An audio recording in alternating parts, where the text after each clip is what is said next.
I'm sorry this presentation will be in English. I'm not that well versed in Arabic. However, when I did come to Saudi Arabia, everyone knows where I'm from, so we can at least know that Iowa is one of the words I do know in Arabic. So if we know Iowa, it's quite famous.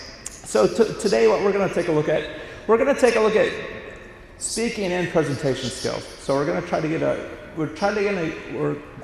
to get some information about how we can kind of improve these skills, what we can do to kind of feel more confident, because that's when it comes down to when we're looking at being able to present things. We want to be able to realize that it's kind of two skills in fold. So when we're talking about, I don't think this is mine. All right, here we go. All right, there we go. So we want to be able to separate presentation skills from speaking skills, as well as we want to have this confidence that we need to be able to speak to any audience, to be able to present our information. So the most important things about speaking skills, especially when we're presenting, is that when we have something like this, we don't want to read from it. Why? That's what the slide's for. So when someone's here, they're looking for you to be able to expand from the information. They're not looking for you to be able to read what it is, because that's what it's there for. So when we're trying to present our information, we need to be able to think about who's our audience. Because when we're talking about who's our audience, that's going to be what we're doing. The second thing we need to think about when we're presenting something is what are we actually trying to do in our presentation? Are we trying to inspire people? Are we trying to motivate people? Are we trying to persuade people? That's what we want to make sure when we're thinking about putting our presentation together. So when we're thinking about putting things together, we also need to think about how it's going to be. Because as we know nowadays, we have many ways of presenting our information. It could be face-to-face, it could be virtually, it could be through social media. So we want to make sure that we have the information available and that we understand who we're trying to get the information to. So when we're looking at why is it important, presentation skills and public speaking is probably one of the most important things we can have nowadays. Why? It's what we're going to use to help develop our career, as well as our professionalism. Also, when we've developed our, let's say, presentation skills, it's going to give us this confidence that we're going to need, whether it's in the boardroom, whether it's in the classroom, as well as it's going to help us in our daily lives. Why? Because when we're talking about presentation skills, it's not just about work. It's being throughout your relationships, your interactions with people on a daily basis. So being able to present yourself and being able to present the information you need, these are things that we need to work on. So when we're talking about some of the common challenges, we're going to get up on a stage, and what's going to be the first thing that's going to happen to us? We're going to be scared, right? I'm not used to, I don't know these people. I don't see familiar faces. So when it comes down to it, we need to We need to pick points within the auditorium or you're speaking that you're not actually looking at the people, you're looking for places. That way you're not going to be seeing who's using their phone, who's sitting there yawning, who's not paying attention, because when it comes down to it, we want to give the presentation that we're looking at everyone. And then when we're looking at it, we want to make sure that we have an idea actually what we're presenting. Why? Because one of the things that can happen sometimes, we're nervous. What's going to happen? We're going to get off track. We're going to go through, we're going to start talking about stuff, and then we're going to start repeating ourselves. Then the other thing that we need to do is I forgot the material. That's why it's very important that you've rehearsed your material. Why? Because when it comes down to it, you need to know what's coming and what's already been said. So one of the most important things about any audience is engagement. When we're talking about engagement, we need to make sure that we're presenting ourselves in a way that we can make sure that we've actually touched the people in the audience. And what does that mean? It can be from anything from you're actually trying to engage the audience through questions and answers. You're trying to make sure that you've given everyone some eye contact, as well as you can also have other forms of engagement. So when we're talking about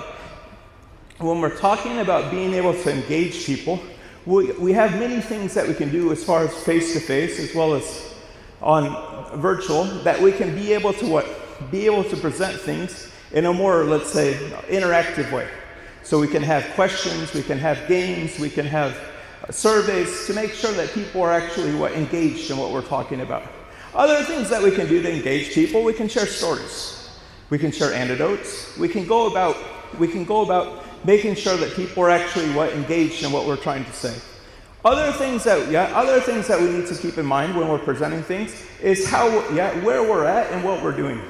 So the first thing that we need to make sure of when we're talking about effective communication is we have to have a plan. Just like if you're going to write an essay, you're not going to be able to just present things without being able to have a clear plan as to what you're going to do. So the first thing you need to do is you're going to think how you can hook the audience. So when you're coming up on stage or you're presenting in front of the people, how are you actually getting the people involved? From there, you're going to think about what points are we trying to do today. Yeah, and then from there, you want to what? You want to make sure that you summarize what you've talked about, as well as what you've presented. So some of the things that we have to keep in mind when we're looking at communication, we have the verbal and we have the nonverbal. So one of the things that we have to keep in mind about with our verbal is our pace. What do you mean by pace? How fast we're talking, because when we're nervous, we're going to talk faster, correct? So one of the other things is how we're using pauses effectively, and then also how we're using our tone. What do you mean by our tone? How you're speaking to the people. Are you talking to people? Are you talking to people in a way that makes them feel that they're part of the group, or are you talking down to them, making them feel that you're condescending them? When we're talking about nonverbal communication, where are your hands? What's your body language say? So when you're talking about what do you mean by your body language, how do you appear? Do you appear relaxed? Do you appear stressed? Do you appear that you're actually do you appear that your posture and everything's up to what you're trying to communicate? Because your message is what you want to do to build the trust. So one of the things that we need to do when you're talking about these types of things is you want to make sure that your verbal communication accompanies your proper language and your message. This builds trust and it builds rapport with the audience. So one of the things that when you're talking about is that when you're looking at trying to build rapport, you're trying to make sure that you've engaged the audience. So other things that you need to think about when you're going to give a presentation is preparation. So we're asking, how can I do preparation? Well, when it comes down to it, you need to make sure that you've rehearsed your presentation. How can this be? It could be by you talking in the mirror. Could be by you talking to one of your siblings. Could be by you talking to your spouse. So one of the things to make sure is that you've prepared it. Why? Because then you can see how it's going to go and how effective it's going to be. And then if you need to tweak anything within your introduction or your body or your conclusion. So when you're talking about this, you want to make sure that you have everything in a way that it's clear. Because why? When it comes down to it, you want to make sure that you feel confident in what you're doing. Because when you talk about speaking skills, this is something that's personal. Any productive skill, it's part of you. And the one thing that you need to keep in mind about it is that you don't want to feel that people are judging you. Why? Because this is yourself. When it comes down to it, you don't have anything, and you don't have anything between you and that person for that person to say how you are, how you've been. Because when it comes down to it, this is what you're doing. They've asked you to come present. You're doing your best. And if I was just to ask you, how are your presentation skills? Just by a raise of hand, 1 out of 10. Yeah, how many people think they can present everything at a 10 out of 10? 10 out of 10, mashallah. Good. Yeah, so we only have one person. Because when it comes, just 2 now. So when it comes down to it, whenever someone asks, how are your skills? Especially language skills. I can ask, how's your English? Out of 1 out of 10. Maybe 2, maybe 3, maybe 4, maybe 5. And this is when it comes down to confidence. Because when we're talking about confidence, if I ask somebody, how are your presentation skills? 10 out of 10, that's the right answer. And the answer is why? Because when you're doing something, why are you doing something lower than what you can do?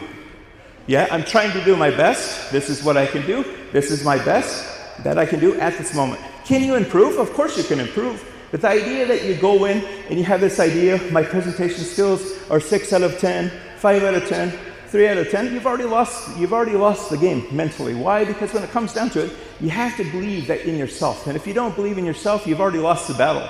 Why? Because when you're going to get up here, then what's going to happen? You're going to start reading from the slides. You're going to turn your back to the audience. You're not going to have places to look. You're not going to keep the audience engaged So when it comes down to it, it's very important that you believe what you're doing is your best. And that's what, when we're talking about what are your presentation skills, 10 out of 10, that's what they should always be. And then keeping yourself prepared mentally and emotionally. What do you mean by that? Things can happen. Sometimes the mic doesn't work. What do you do when the mic doesn't work? Yeah, or the technology's not working, or the time's off, or you don't have as much time. So just keep in mind that things happen, and don't let those things turn into what, more stress for yourself. And when it comes down to it, just make sure that you have that clear outline, that when you're looking at it, that you can go about giving your information, and then making sure that you're there to engage the people. And then if you're asking about what are some good examples of public speaking situations? So we have public speaking situations throughout our day. We have them, throughout our lives. And if you're talking about some of the skills we've talked about, a job interview is one of these things that we need to think about when we're talking about our pitching ourselves. And if you're asking about how it is, it's about being honest sometimes, and about being able to convey your information, and then being able to set yourself apart. Because a lot of times what people want to hear is when they're talking about something is that, yes, I can do this, yes, I can do that. But when it comes down to it, a lot of times you need to keep in mind about you need to be yourself, and you need to give your own information. Then if you're talking about some ideas that can enhance your presentation, you have to realize that not everybody is an auditory learner. We have some people that read, and we have some people that we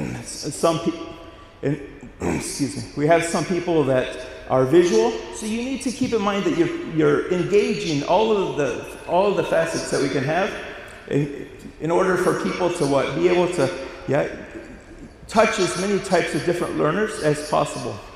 So when we're looking at making sure that your presentation is full of things that are able to engage your audience, and making sure that when it comes down to it, that they have what they need, and that you're not trying to use your visuals to replace what you should be doing. Visuals should be like an enhancement, as well as to bring the audience in, and allowing them to look at something, as well as when you're speaking. Why? Because when it comes down to it, you want to make sure that you're not over dependent upon your slides or your visuals or your movie. So with this, I'll wrap it up, and then if you have any questions or comments, well, feel free. And if you're looking at what should we do, so I've opened it up. People are going to ask questions. Yeah, you're not the expert on it. You want to make sure that when people are asking you about certain aspects of certain fields, that you're able to say that I don't know. And I know that's hard, especially for this culture, that when people are asking you something, you're going to tell the person, I'm not sure. But you want to make sure that you're honest with the people, that you can get the information, and then it's a great opportunity for you to network with people and to be able to get them, once you have information, to get back to them. So I want to thank you for your time. And if you have any questions. Yes.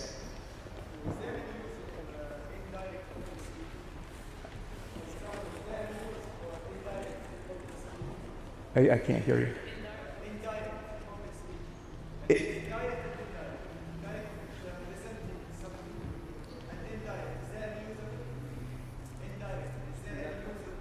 Indirect speaking? Indirect public speaking? What do you mean by that?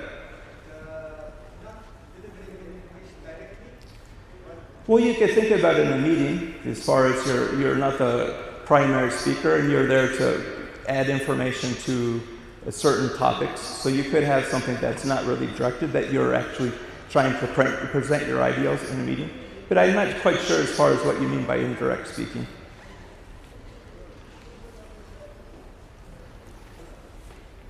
All right, so thank you for your time.